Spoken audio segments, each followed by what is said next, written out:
Bandwidth and hosting for BagelTech Mac is provided by UK2.net. Web hosting for everyone.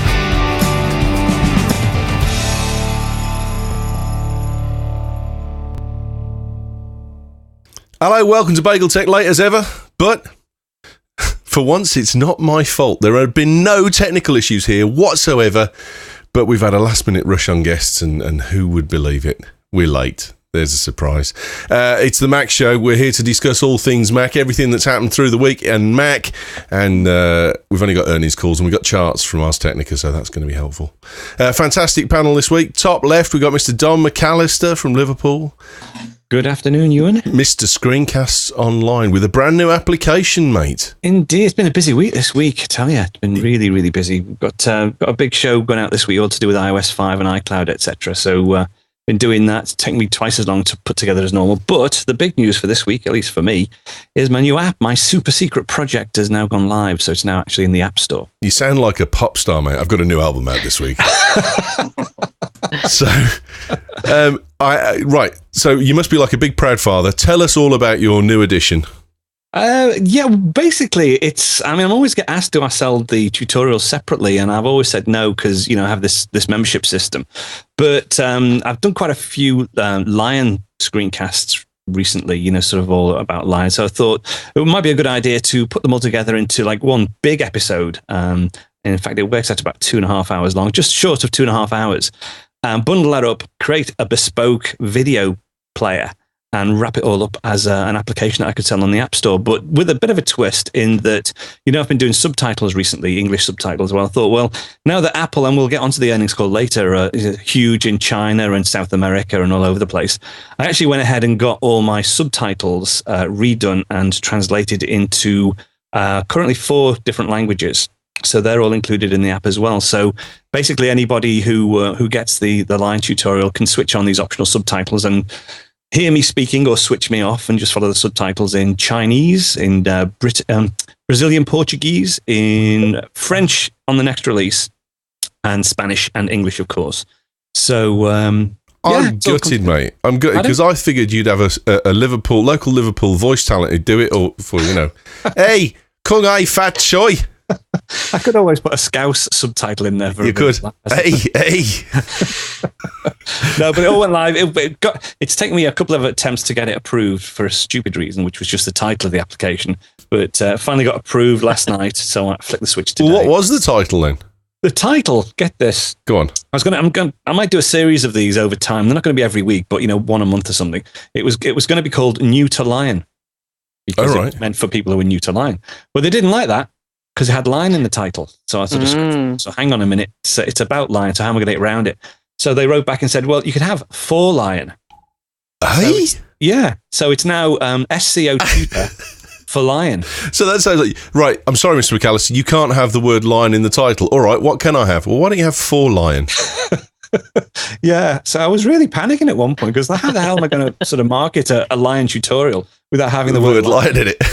But anyway, they've said, no, you can have For Lion. So it's now SCO for Screencast Online, tutor for Lion. 4 lines on your shirt. Yeah, that's another way. Very good. Well done, mate. Congratulations. Beating the process of approval at Apple is no mean feat, I'm sure. Next to him, we've got Andy Anatko doing a very good impression of Alex G. Fox. Yeah, my popularity is going to soar now, isn't it? You've even got the voice, mate. You've got the voice perfect. I'm telling you. It's him. If I close my eyes, it's him. I was wondering why Don was making an app about neutering lions. I was thinking that's really unfair. Oh, yeah, okay. So do me a favour by not having that then. Neutering Lions, there's the title. Sorted. How's life in the shed, mate? It's nice. I've got the heating on in there now. So I only come into the house to do shows and I go back to my shed after that. Good lad, good lad. Busy week or a quiet week? I think I work one day. Join the club. Yeah. It's hard life, isn't it? If anyone needs a photographer, you can watch me and Alex punch each other to get the job. Yeah, you can do it. All right, mate. Beneath him, first timer, we've got a virgin on the show. Mr. Andy Leigh from the London Mac User Group. How you doing, mate? I'm good, mate. Yeah. You are Dr. Unhappy Mac today, because Andy was unhappy last week and he's bailed on us this week. He's not shown up at all. That's cool. What's been happening in your world? Very busy week, actually. just signed up a venue to do some training classes. So I'm giving a 6-week course in iOS development. Cool. Excellent. So 6 weeks is a long time to talk about iOS development. Well, it's not 6 solid weeks. It's 1 day a week for 6 weeks. Oh, right. Okay. You can live with that then. 6 days total. That's all right. It's not too bad. Yeah. Even I could talk about iOS for 6 days. And last but by no means least, next to him, we've got Chris Foresman from Ars Technica. How's it going, pal? Hey, not bad today. Not bad. Not bad. Apart from the long delay that I forced you to have. Yeah, but it's freezing here in Chicago. So yeah, I heard. Big windy day. It was so windy this week too. Like there were like waves crashing up on Michigan, Lake Michigan, that were like 25 feet high. So it's crazy. I heard 25 feet from a lake isn't bad, is it? I don't know. It sounds bad. It sounds bad to me, but I'm just staying at home. So. Well, I mean, it's pretty good if a lake can generate a 25-foot high wave. Yeah, definitely. Yeah. Maybe the Canadians have lifted up their side. It could be. It's the ripple effect. The week in Apple. What a week it's been. We've got Q4 earnings are out, and Apple, guess what? They made some money, just a little bit. They've now got something like $80 billion sat in the bank doing absolutely sod all. Tim blamed the rumours, just like we all did, for all of the false sales on iPhone and the reason it stopped selling before iPhone 4 came out. Siri has got a security flaw, allegedly, and also Siri has been hailed as being a huge killer, potentially. And I've got an email from Steve who's going to explain his thinking on it, and there's some leaked bits of Steve Jobs' biography which are quite revealing, but we'll have a chat about those in a minute. Shall we start with the Q4 earnings call? Megabooks. Get it out the way. Yeah. I mean, there is a chart, Apple Inc. revenue by quarter, that's come off the Mac Rumors site, and it's one of those pictures that you kind of like, it looks like one side of an island on a National Geographic thing, you know, where they're trying to explain how it goes up from the sea to the mountains. It looks perfect. I mean, that's good company sales right there, I would have said. 22.5 billion in iPad sales alone. It's significant, isn't it? Yeah. When you consider they started from zero with iPad, I mean, it's just unbelievable how they managed to grow that business so quickly. It is. I mean, it's a huge amount to sell of any product. I mean, you sell $22 billion worth of anything, it's pretty impressive, but let alone a very specific consumer electronic. Yeah, it's incredible. Incredible. I mean, the really scary figure is their forecast for next quarter, which includes the holiday season, Christmas as we call it over here, because they're quoting, because they always under-announce what the likely earnings is going to be, and I think they've said 27 billion. 37. So 27, yeah. So that means they'll probably hit over 30 billion for a single quarter, and they've never had a 30 billion quarter before. And in fact, some people are saying they could go up to 40 billion. But this is the problem. You see, the analysts, etc., do all these forecasts blindly. And then, you know, there was a big hoo-ha that they'd missed their targets this time round. And they hadn't. They'd actually exceeded their targets. They hadn't hit the analyst targets, but the analyst targets were way off anyway. So it's a really weird system that they have, how this can affect the stock price as much as it can. I mean, Apple's an economic juggernaut at the moment, isn't it? Yeah, it's unbelievable. I mean, you look at the percentages there. Let's round it up and say 30 billion, of which 6 billion is profit. That's not bad. 1/5. No. We'll take that. All based on something that, in reality, we don't actually need.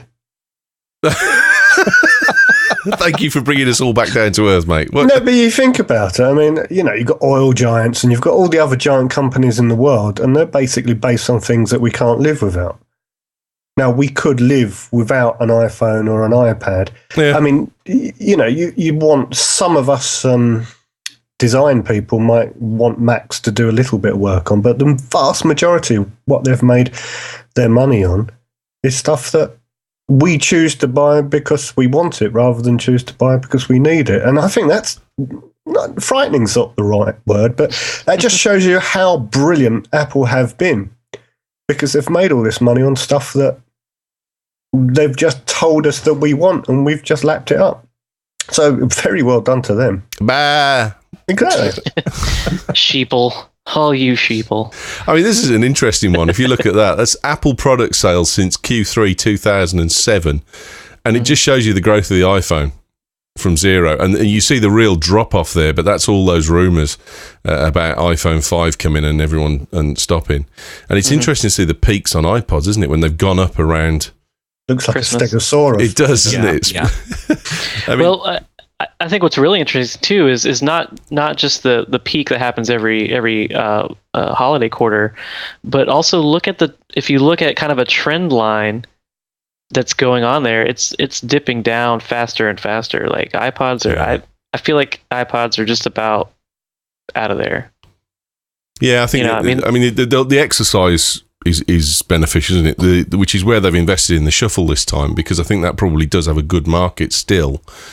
But in terms of the masterstroke though is that they've cannibalized their own sales of iPods with the iPod iPhones and iPads. Yeah, it's just they may be losing. Those figures are going down, but the devices that are actually taking up the slack are their own devices. So they're very elegantly sort of switch streams. They've moved away from the iPods to the other devices that they have, and no one's hurting.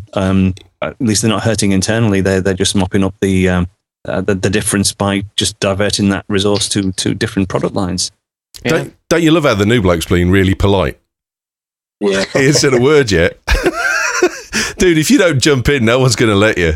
I was waiting for an opportunity. The thing that struck me about the whole stock slide after the earnings call was the fact that everyone knew the new phone was coming out and it's going to be later than it usually is. And that's what's affecting the fact that they haven't hit the targets for the analysts because they set them at the wrong point. Mm-hmm. Yeah.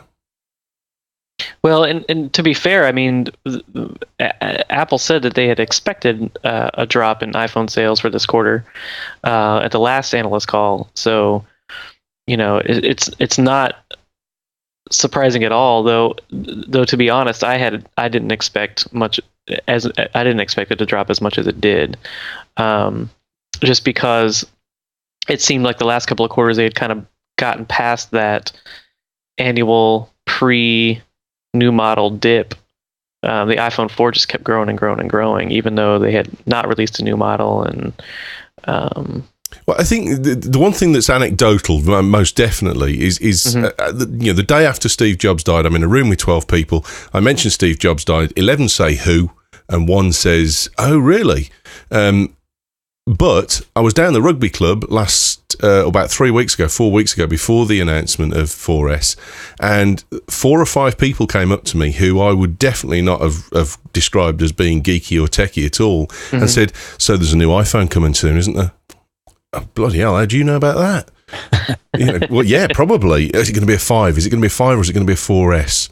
How the hell do you know about that much? And right. the people may not know who Steve Jobs is, but they sure as hell know what an iPhone is, and they are interested, they're engaged, and that's the separation, that's the difference that seems to have come. So when the rumours start leaking out, consequently, those rumours have far, far more effect than they would have done 12 months ago, when there was a little select set of people who knew what was going on, and that was it. I think what's fairly interesting with the chart you showed, that the iTunes, it doesn't seem to have moved very much. It seems to be, quite level. And with, I think it's Google now that they're saying they're going to bring out a new updated MP3 store very soon. That should be interesting to see if that revenue tails off a little bit. Google Music is hitting imminently, allegedly, and also they're saying that the big twist that was released today was the fact that Google Music will allow you to share your music with your friends. Now, whether that means you actually get to share the file or not, or whether you just to get them, it allows them to play it remotely, I don't know, because it doesn't actually clarify that. But I really can't see anywhere. The music industry is bad enough with some of the stuff that Apple's doing, which is fairly legit. Can you really see them accepting that you can take a file and post it to your mates? I mean, well, you've always been able to stream, though, haven't you? With without needing a license, depending if you do it on a closed network. So maybe, it will be streamed within almost like a Facebook, like page. I don't know what you call them. But maybe they can do it in circles. Through of course. Google Plus circles. Yeah, so maybe that's how it works. Maybe you will be able to do a huddle or something and listen to each other's music. I mean, we've still got iTunes Match to come along. That's apparently very, very near release. We still won't get it in the UK till after the US have had it first. But that's really going to be interesting to see how well that is adopted. The whole iTunes Match thing. I'm really looking forward to that. Chris, are you excited about iTunes Match? Because you're going to be the only one of the four of us that's going to be able to get it. I'm not sure if I'm excited about it per se. Well, all that stuff you stole, mate, you can have now legit. So I mean, I'm sorry, I didn't mean to say that, but no, honestly, like I have never been a big BitTorrent user or Kazaa or any of that. Okay. Stuff. Yeah, so good point. I don't really have much stolen music. I mean, I have a couple records where I was missing one Beastie Boys record, so my friend let me borrow it, and I ripped it. I mean, that's and you've just admitted it on the UK's most popular Mac show. The door knock I can hear. But I mean, most of my music is either stuff that I bought or stuff that I got when I was doing record reviews. Record companies would send me records, so. Or they'd send me MP3s to review. So I've amassed a pretty good collection of music, but most of it is yours. I would say like 99% is legitimate. There's an interesting point in the chat room. Robert seems to feel the need to get us to remind us that iTunes is more available internationally speaking than Google Music will be. But if you talk about iTunes Match, it's going to be equally unavailable to the rest of us, and it's still only going to be US. So, well, initially, I mean, they are rolling it out internationally though, and they've got plans for that. I believe it when you see it, mate. Honest. Can you imagine the copyright problems with rolling it out internationally? I mean, it's quite incredible. I mean, they still can't sell us a DVD that you can play everywhere in the world. Exactly. Yet. I was just thinking region coding on DVD is the prime example, isn't it? Well, it was years before Apple could even had, for a long time, there was no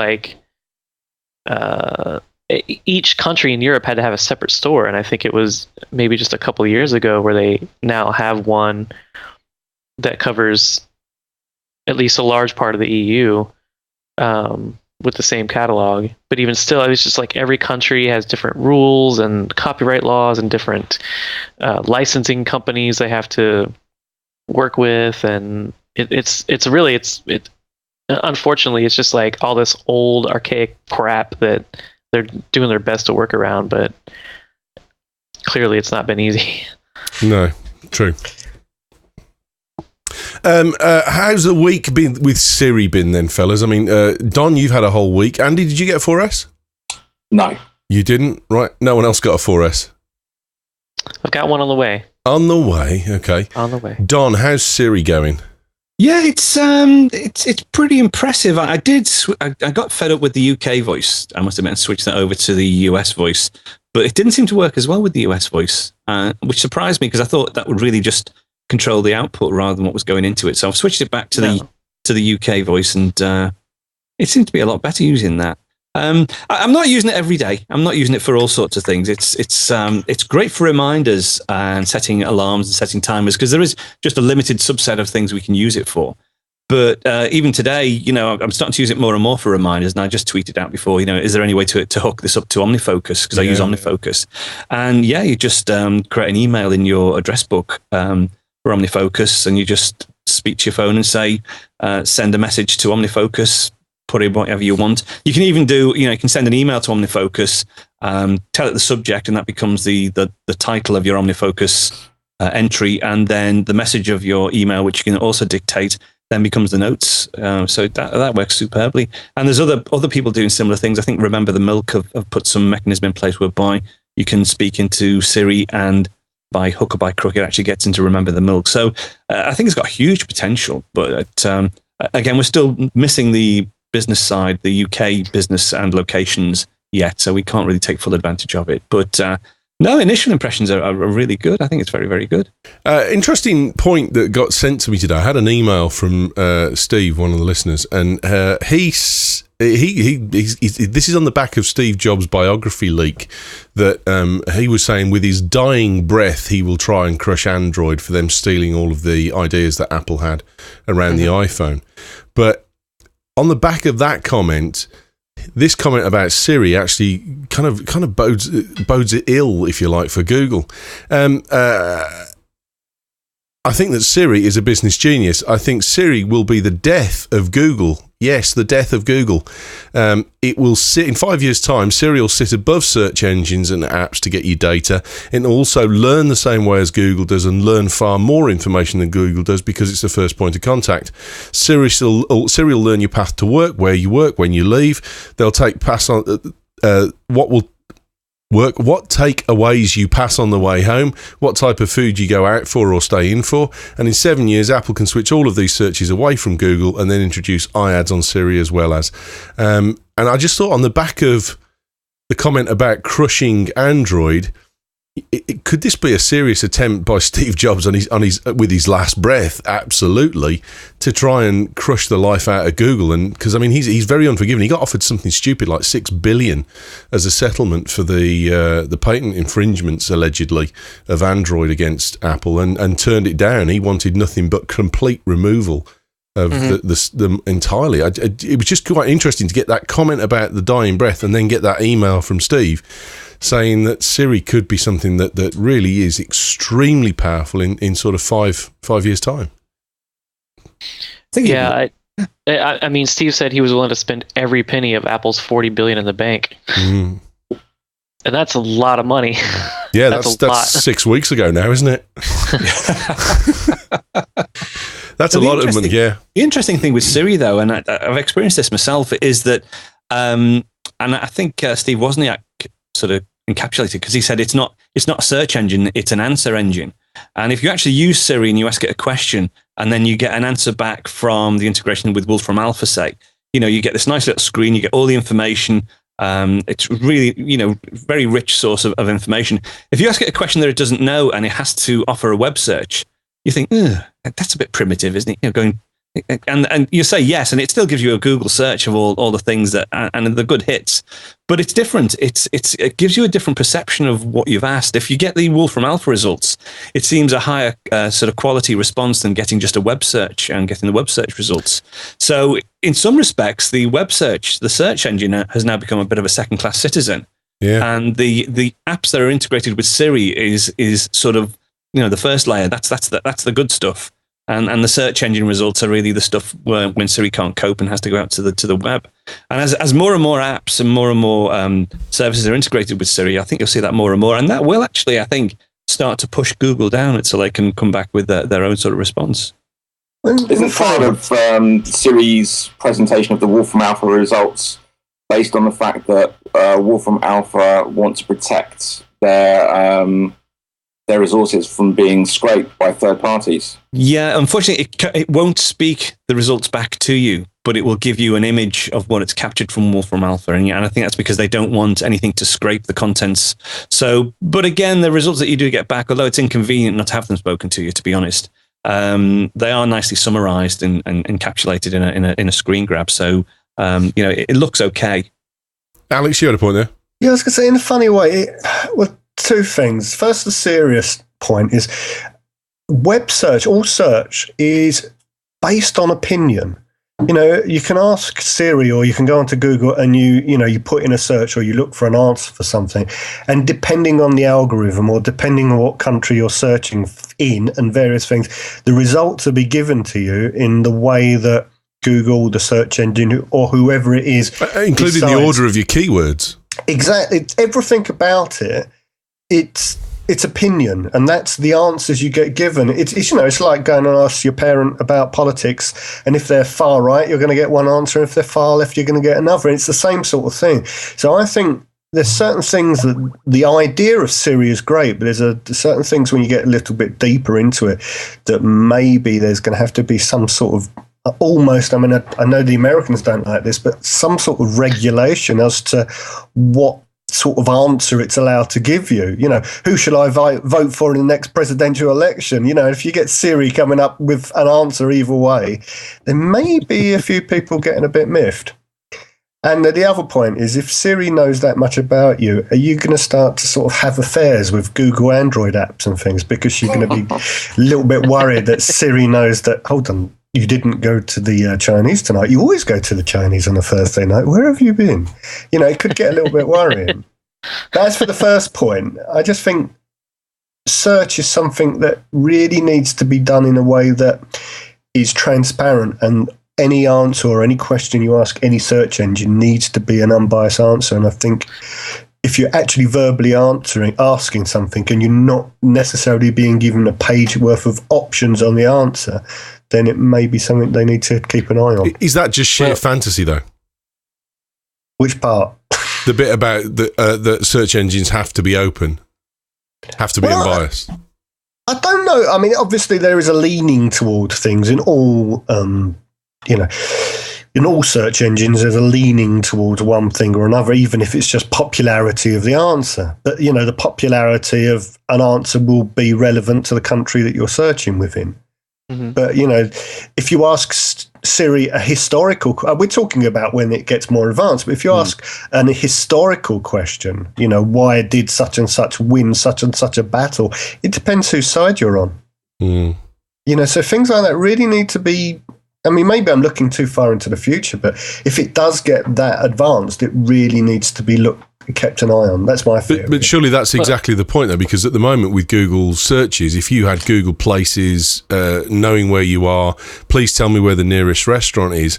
At the moment, you're to request for it to tell you where the nearest Chinese, Italian, Greek restaurant is. But at a certain point, how much money does it take for an advertiser to say, right, well, whenever anyone walks past one of our restaurants, we want their phone to automatically buzz with an advert?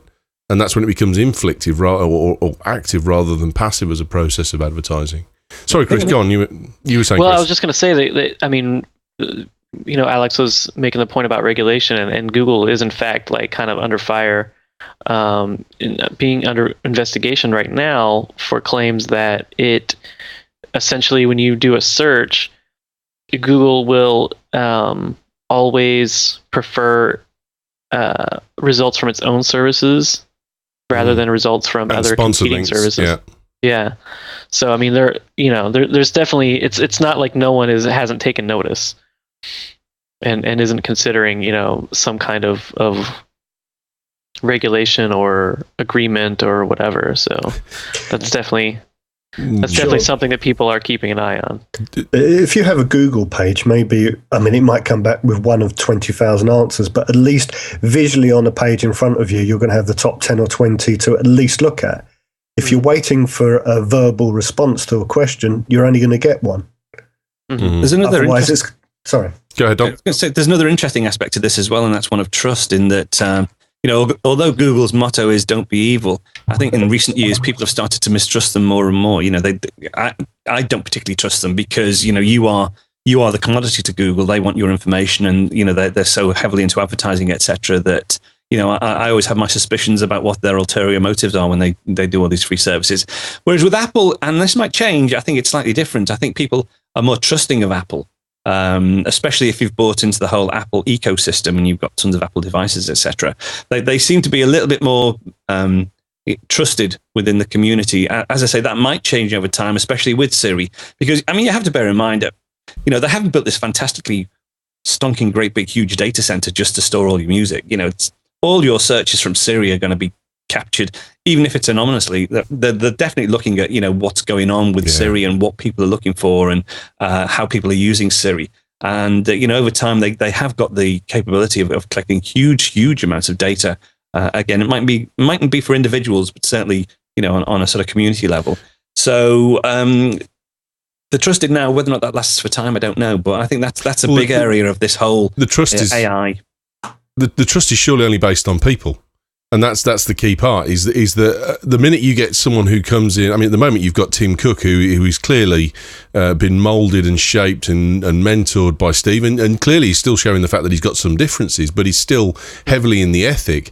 But at some point, 20 years down the line from now, 10 years down the line from now, you're going to get someone come in who's going to be the chief executive of Apple, who's been appointed by a board of people who think he's going to do the best for the company commercially, and he's going to go, bah, Steve Jobs, used car salesman. And at that point, the trust disappears because the action disappears, because the person that's coming in will do anything and everything to put the shareholders at ease, to put the dividend in their pocket, and to make money for the corporation, no? Steve's ethic isn't going to live forever at Apple. I don't know. I mean, you could look at that the other way. Do people trust Tim Cook more than they might have trusted Steve Jobs? I think probably people might have done. Because we all know Steve, you know, the stories about Steve and his hard-nosed attitude and his whole persona. Tim Cook is a much more sort of gentler, if I dare say. It seems to be genteel. A bit more chilled, you know, a bit more relaxed, and he will put a different face on Apple. But I mean, they only have to have one really big scare or one big, scandal where Siri information leaks or something happens where people are burnt by what they've done with Siri, that it could all come tumbling down around them. But I think that's a long way off yet. Well, I mean, think about the whole, location gate scandal wherein people thought they were being tracked by Apple, and in fact they weren't. But they just thought they were and flipped out about it. Mm-hmm. It was this whole thing that for weeks people were talking about. I mean, I had, Ewen was saying that people were asking about iPhone rumors. I had people coming up to me being like, "What's all this about? Like Apple's tracking your location? What's that all about?" And I was like, "They're not. They're not. It's just a cache of old data on your iPhone that you can look up yourself." I mean, there obviously is a paranoia when it comes to any idea of technology that we don't understand. It's a bit like it was in the old communist days. We believed that they had the ability to do all this sort of stuff, and when the walls finally came down and we looked at it, it turned out they couldn't do any of the things that we were worried about. It made a good story. I think it's the same sort of thing a bit with the technology. We believe that these companies can do all this amazing stuff when in reality they probably can't. Interesting point from Saxon in the chat room. What if Siri could search several search engines and then use an algorithm to weigh and rank the responses, and that could then be weighed and ranked against what it's learnt about you? That's a really good point. But then that's like having somebody that just nods to you the whole time and agrees with your opinion. At 10:25, Skynet became aware. It's sort of back to the first thing you said in this conversation was with Steve Jobs wanting to kill Android for what he saw as basically an infringement of copying everything they did. And I read this morning, and I just looked out while we were talking, and it was just a few things on a website, just a few lists saying what Android ice cream sandwich is going to add to their new phones in their new incarnation. And a quick list is replacing physical buttons on devices with equivalent on-screen icons, right? I think I've seen that before. This is interesting. There's this new lock screen feature, and what it is the ability to access the camera and notifications whilst the screen is locked. Now, somewhere recently I've seen that as well. And there's an ability of dragging group icons together into one place and creating like a shortcut or a folder effect by just putting two icons on top of each other. Yeah. There's a few things like that. I don't know where I've seen it before. So, I don't know. Maybe Steve did have a pot. There's an awful lot of patents, though, that are patenting the idea of saying yes on Wednesday at 10 o'clock in the morning, and they're really bland and wishy-washy. And in the application, the thing that really annoys me about patents is you shouldn't be able to patent something that you haven't at least had a go at doing yourself or proved the concept of doing physically. No, to actually right. just say, I reckon that this idea could float, and then waiting 20 years until someone actually bothers to do the arse work and come up with it, I think it's horrendous. But if you just look at that, I mean, the list does go on, and there's quite a lot of other, should we say, slight similarities. I'm not accusing anybody of anything, but it's just if you look at that iOS 5 release, if you'd have taken maybe a list between iOS 4 and iOS 5 of maybe their main features that made them stand out a bit from when it was iOS 3. A couple of them may have just jumped up. Of course, there's that ludicrous thing that Andy Rubin said during the week about you shouldn't really talk to your communications device. You should talk through it to other people.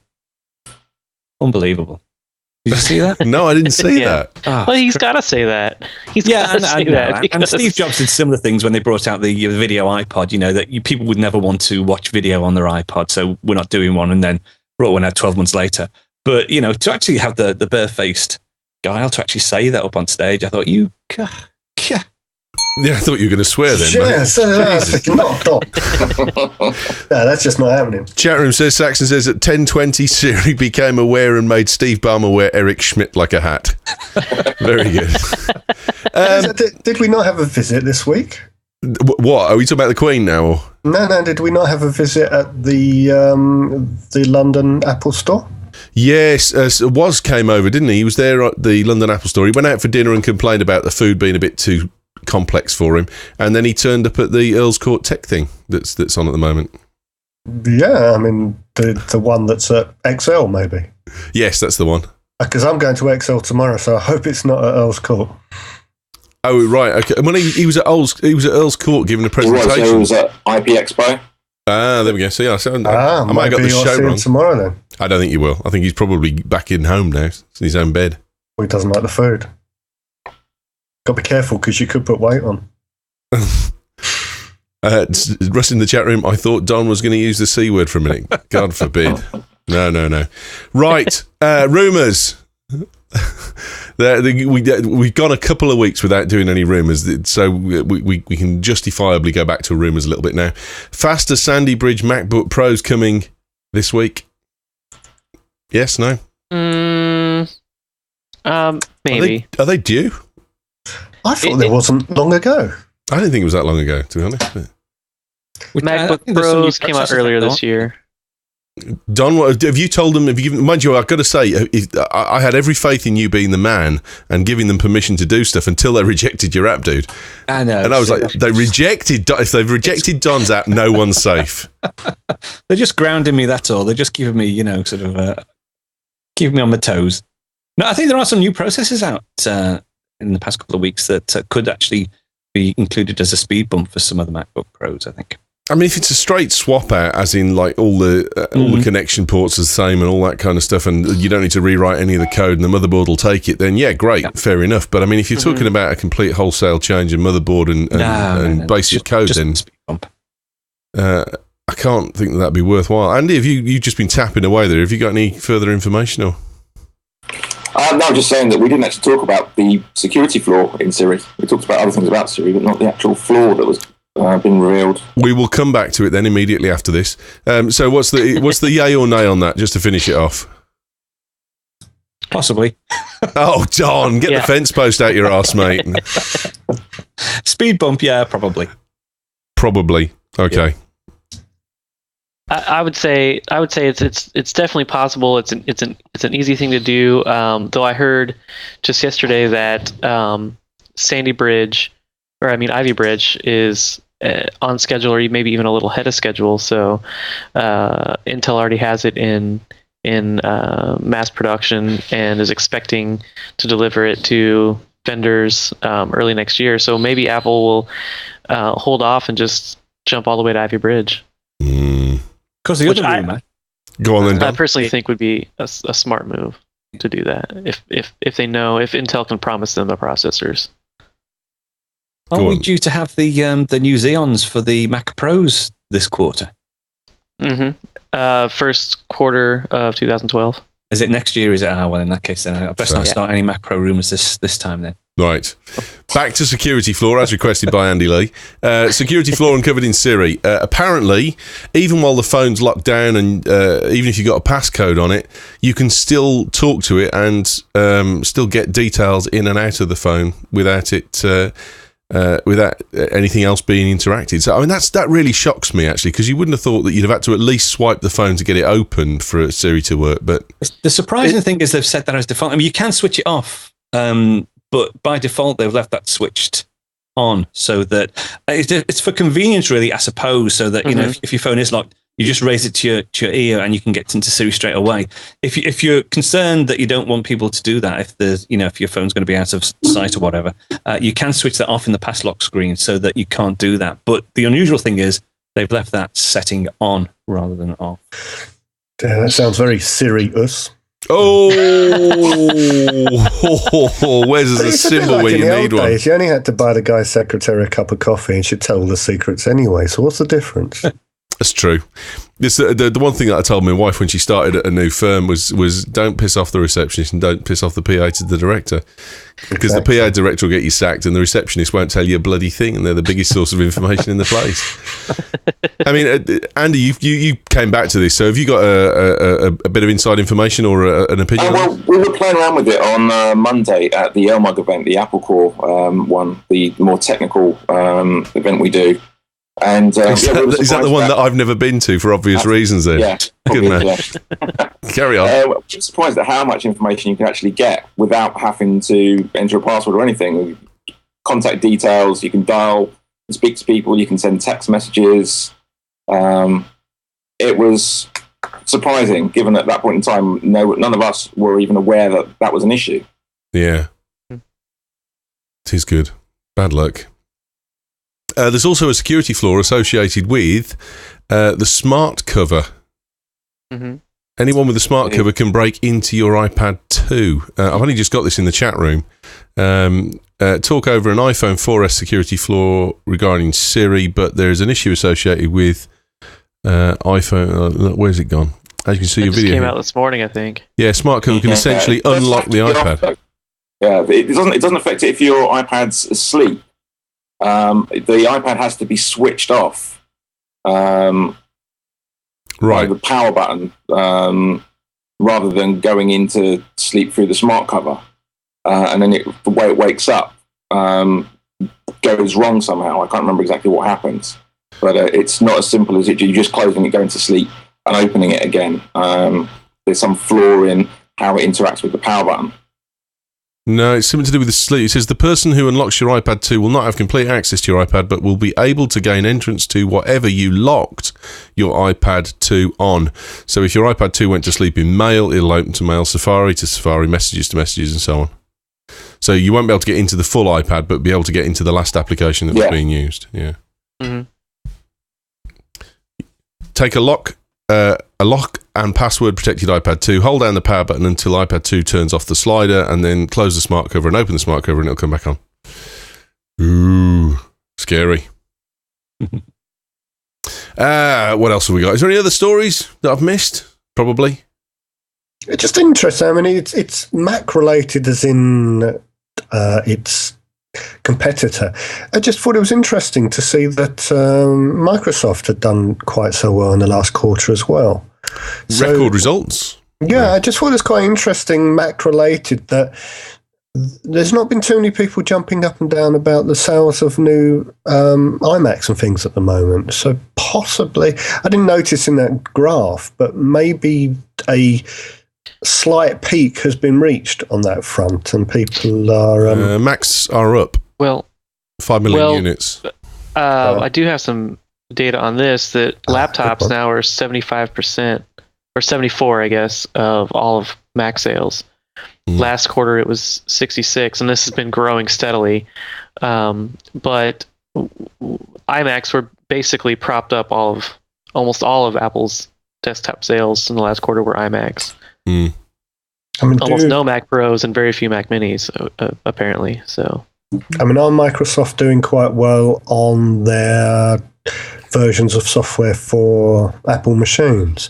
Because in general, everyone I know that's gone from PC to Mac have always said, but I can still go and buy Office and things like that, can't I? And you say, yeah, buy Office for Mac, etc. So the majority of people I know that have switched, but still sent large amounts of money back to Microsoft in the process anyway. So I wondered if that might be part of a contributory factor. I was gutted this week because I've got a copy of Office for Mac just in case, but I've refused to install it. And I got a document through from a customer saying, "Can you have a look at this document, please?" And I opened it, and part of the lettering in the top left corner was completely missing. So I was thinking, it's one of those bloody corruptions where a Word document won't open with pages. I'm going to have to install it. And I went through the whole rigmarole. I'm vomiting in my mouth at the process of doing it. And then I get to the end and I open up the document, and the document hasn't got the text in the top left-hand corner. It's not meant to be there. I was gutted. So it's on my computer now, and I can't get the damn stuff off. It sticks like crap to fur. Wasn't it? Yeah. Oh, it does. It's very, very, very slow. I mean, I've got, is it 2008? I can't remember what it is. It might be the 2010. I've got 2011. And it's really, really a pig slow. But I'll tell you what's interesting. I downloaded and updated the latest version of, the open source one, whichever one, OpenOffice? OpenOffice, yeah. And that seems to cope with everything that I had put Windows, whatever it is, Microsoft Office on my Mac for. And I hardly ever open it now because I use OpenOffice for everything that the Mac doesn't want to cope with. So it was a little bit of a waste of time. Right. But I paid for it, so I might as well use it. Does it deal with a lot of the technical stuff as well? You know, the more, like the formulas and that kind of stuff? Yeah, anything that I've had issues with, which I used to open up Office for, OpenOffice has coped with really, really well. And it's not something I use very often because, for that sort of thing, I'm still a scribbler on a piece of paper. If I was going to defile myself, I would have defiled myself with OpenOffice over Microsoft Office every day. It depends on how technical the document is as well, because if it's got macros and things like that, then OpenOffice or LibreOffice, the fork of it, because OpenOffice is Oracle as part of their takeover of Sun, they've got the rights to OpenOffice, so the developers walked away from it and have now gone to call it LibreOffice. Right. So that's the place to go. So I've got to change it all again, have I? Well, at least it's free though, no? It's still free, yeah. There you go. Just that Oracle wanted to lock down certain things and restrict rights on certain things, so the developers just walked away. Just going back to the Microsoft story, one of the things that they were saying was quite impressive is the fact that because of the MacBook Air, that's really cannibalized netbook sales and marginalized netbook sales. But despite that, Microsoft have still had such a strong quarter. It seems quite surprising. Well, it wasn't due to Windows. No, it was Xbox sales. It must be something to do with the Nokia phones. Yeah. Xbox did really well. Enterprise stuff, obviously. I mean, they have a lot of sort of a lock in there in a lot of areas. That's the thing with Microsoft. When they look at acquiring something, it's like, well, Microsoft are going to acquire Skype, and you'd expect people to go, "Oh no, that's horrendous! Don't do that." But actually, one goes, "Well, it's pretty crap already. How bad can it get?" Well, I guess we're about to find out. Exactly, when they cut us off. The same thing with Nokia. Well, they're crap phones already. How bad can it get? And what are they looking at? They're looking at something else now, aren't they? As well. I saw a story yesterday that Windows are going to get Flickr. So what? Microsoft are looking at buying Flickr. It probably will by the time they get hold of it. Well, how much worse can it get? Apart from the fact it'll double the price instead of £25 a year. Have we got any cool thingies? Mr. McAllister, would you like to start us off? I've just found this fantastic app in the App Store. No, you can't pick your own app. He didn't say what it was. You It's can't. SCO Tutor for Lion. No. Huh. You know what? I haven't actually got. I've been so rushed. Now, Eric Lanigan, I expect to be completely useless when it comes to picking cool thingies, mate. But you, no, mate, hell's freezing over. All right, then. We're talking a meteor impact. There'll be something on my phone that I can recommend. This is equal to the death of the dinosaurs. Oh, I know. Did I recommend the box thing last week? What box thing? The free 50 gigabytes of storage on box. Yeah, you did that one. Okay. Yeah. So Right. have a think for a bit. Chris, have you got anything? I was just about to re-recommend the thing I said last week too. I just realized. I've got to admit, I haven't got anything either. So, Andy, have you got anything? There is one cool app I found, which is quite useful, called Greplin on the iPad, iPhone. and you basically give it your sign-in details to your various accounts, and as the name suggests, lets you run searches through your own content, emails, whatever documents you've got on the clouds. grep is the bit I'm referring to, if you're familiar with that, and lets you search through your own indexed content. Yeah, that looks good. Find things on the go in your own iPhone. Greplin. Greplin.com. Is that it? Yeah. I might have a cheap thingy. Oh, go on then. I don't know if you heard, but Moog just released a new iPhone, iPad app called Animoog. It's like basically a Moog synthesizer on your iPad, and it's normally $30, but they're having some crazy, we want to get everybody into it, so they are selling it for 99 cents. It's normally $30, but they're selling it. Did you say that?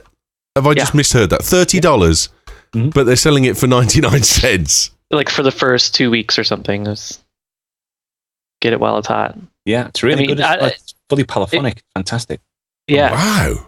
And if you like Moog sounds, and if you're if you even just like want to play with it, it's totally worth 99 cents. But a real Moog will cost like $300 to $500 just for one that's kind of beat up. So. Yeah. Oh, I'm keeping that one up. I'll go. And get that. As a Emerson, Lake and Palmer fan from the 70s, it's fantastic. It's fantastic. They just need to bring out some Keith Emerson presets, and I'll be away. That'd be fantastic. Russ in the chat room is admitting to the fact that he bought Windows 7 this week. I don't know if that's like an I'm an alcoholic thing. The AA version of Windows. But Alex, have you got anything, mate? You've got a pick now, Don. I've got a pick now. Sorry, Go Alex. on, then.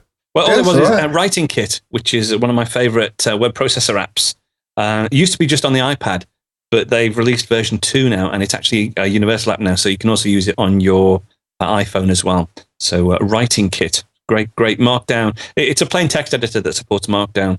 Has all sorts of whistles and bells in there as well. So that's my pick for this week. Excellent. Alex, have you got out? Yeah, well, it's two things. One, quickly, is I finally got iCloud all sorted out, and I always said I wasn't going to update it till the last minute, but I discovered that I could keep my iDisk stuff running until they cut it off anyway, so I thought, why not? One of the things, after I finally got it working with Aperture and everything, that I really quite like is the photo stream.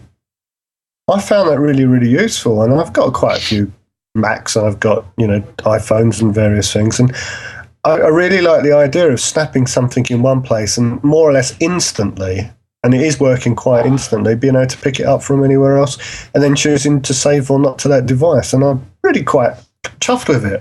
I really didn't think it was going to make any difference to my life, but for personal photography, it's really good fun, and it's definitely worth setting up. Have you noticed this yet, Alex, that any edits that you do using the new iOS 5, cropping tools and everything, once it syncs to Aperture, it's non-destructive. You can go in and change it. That's brilliant. Ooh. It really is very clever. And the other thing, just while I remember, is I got fed up of using, I think it was called Skyfire, which is the sort of gives you Flash on the iPhone. It's a browser that you can sort of run, and you can run Flash on your iPhone. I got really fed up because it was getting really bitty, and half the pages I went to, it was saying, oh no, can't do it, even though it was there. It probably came out with iOS 5, but the recent update seems to be working really, really well.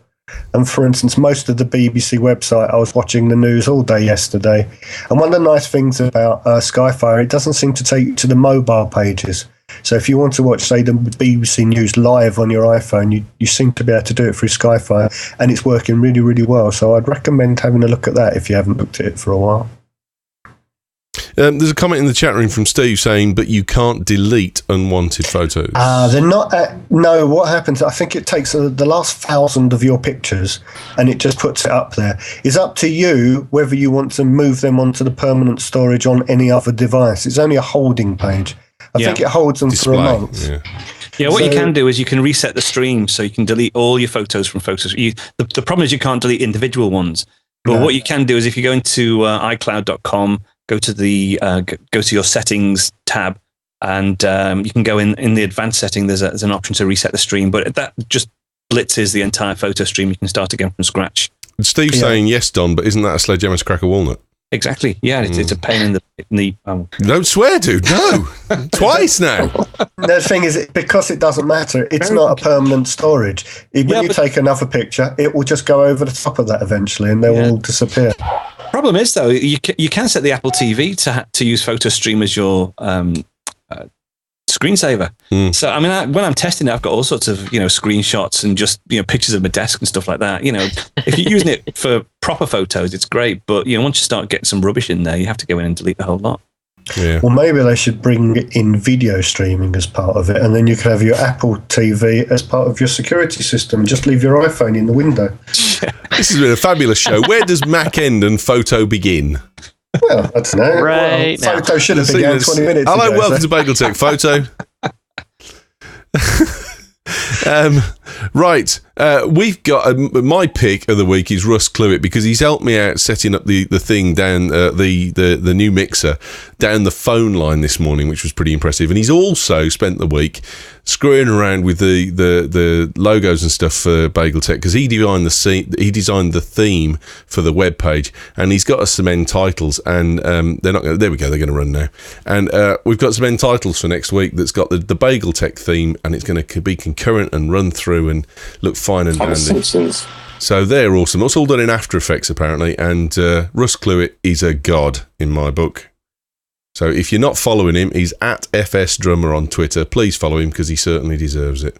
Thanks, mate. Much appreciated. You're a god. You have helped no end this week. Last word goes to our sponsors, UK2.net. They are the people that keep us afloat. You need to support them if you want to support the network. If you want to buy stuff, then give them a try, because I think you'll find that their prices are pretty good anyway.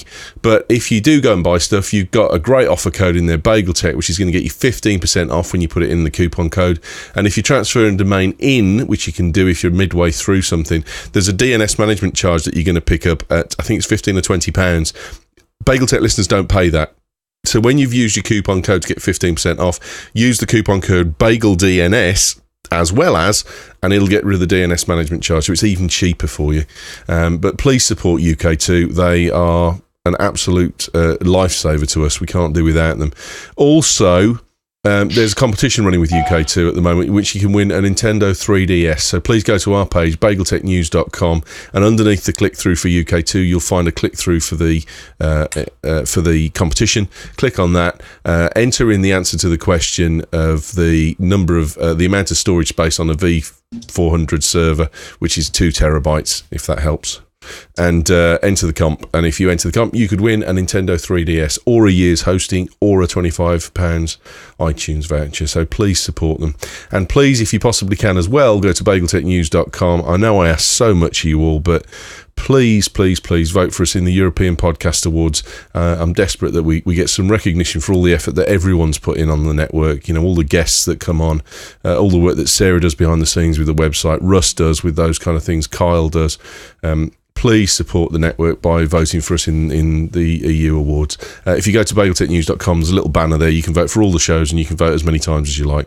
And then that'll get us some recognition this year, hopefully, which would be nice. And we can all share it out amongst the whole team.